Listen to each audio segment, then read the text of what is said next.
এই ভিডিওতে আমরা ডিসকাস করব কিভাবে মিডল টার্ম ফ্যাক্টরাইজেশন করতে হয়। মেইনলি কিছু এক্সাম্পল অ্যান্সার করার মাধ্যমে আমরা মিডল টার্ম ফ্যাক্টরাইজেশনের সবগুলো টাইপ কভার করব।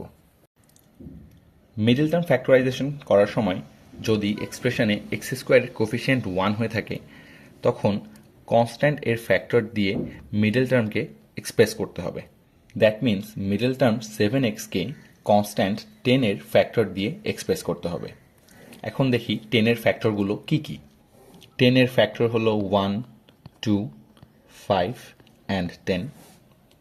অ্যান্ড আমরা যদি একটু চিন্তা করি তাহলেই দেখতে পারবো যে 10 এর ফ্যাক্টর 2 অ্যান্ড 5 দিয়ে আমরা 7কে এক্সপ্রেস করতে পারি। দ্যাট ইজ আমরা লিখতে পারি 2 + 5 = 7। এখন গিভেন এক্সপ্রেশনটাকে আমরা রিরাইট করব x² + 2x + 5x + 10। And first দুটো টার্ম থেকে আমরা যদি এক্সকে ফ্যাক্টর আউট করি তাহলে পাবো x + 2, অ্যান্ড রিমেইনিং দুটো টার্ম থেকে যদি 5কে ফ্যাক্টর আউট করি তাহলে পাবো x + 2। এখন এই দুটো টার্ম থেকে আমরা ফ্যাক্টর আউট করতে পারি x + 2কে, তাহলে থাকবে x + 5, which is the required factorization. এই প্রবলেমেও আমরা দেখতে পাচ্ছি যে এক্স স্কোয়ারের কোফিশিয়েন্ট 1, তাহলে যে কনস্ট্যান্ট টার্ম আছে তার ফ্যাক্টর দিয়ে মিডল টার্মকে এক্সপ্রেস করতে হবে। That is, we need to express the middle term 4x using the factors of the constant 21. Now let's look at the factors of 21.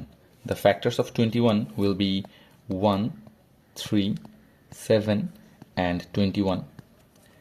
And আমরা যদি একটু চিন্তা করি তাহলে দেখতে পারবো যে 3 আর 7 এই দুটোর কম্বিনেশন দিয়ে আমাদের মিডল টার্ম 4xকে রিপ্রেজেন্ট করা যায়।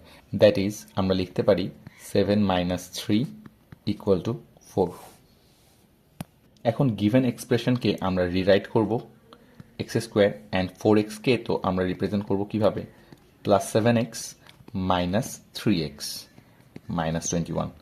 সো যে মিডল টার্মটা দেওয়া ছিল 4x, তাকে কনস্ট্যান্টের ফ্যাক্টর দিয়ে রিপ্রেজেন্ট করা হয়ে গেছে।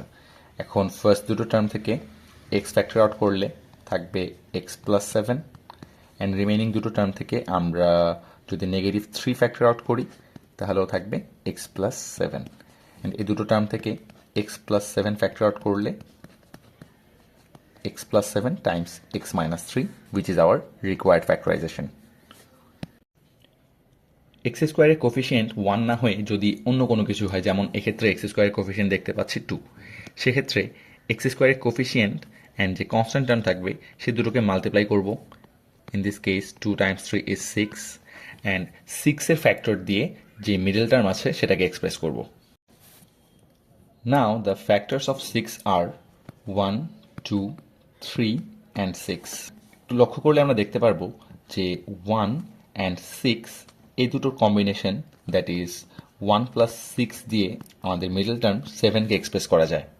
এখন গিভেন এক্সপ্রেশনের যে মিডল টার্ম আছে সেটাকে আমরা রিরাইট করব, তাহলে 6x + x, which is basically 1x + 3, and first দুটো টার্ম থেকে আমরা 2x ফ্যাক্টর আউট করলে পাবো x + 3, অ্যান্ড রিমেইনিং দুটো টার্ম থেকে কোনো কিছু ফ্যাক্টর করা যায় না, সেক্ষেত্রে 1 ফ্যাক্টর নেব, পাবো x + 3, অ্যান্ড এই দুটো টার্ম থেকে x + 3 ফ্যাক্টর আউট করলে থাকছে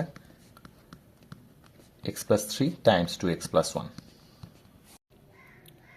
এই প্রবলেমে এক্স স্কোয়ারের coefficient 3 and constant is 2, so এই দুটোর মাল্টিপ্লিকেশন ইজ 6।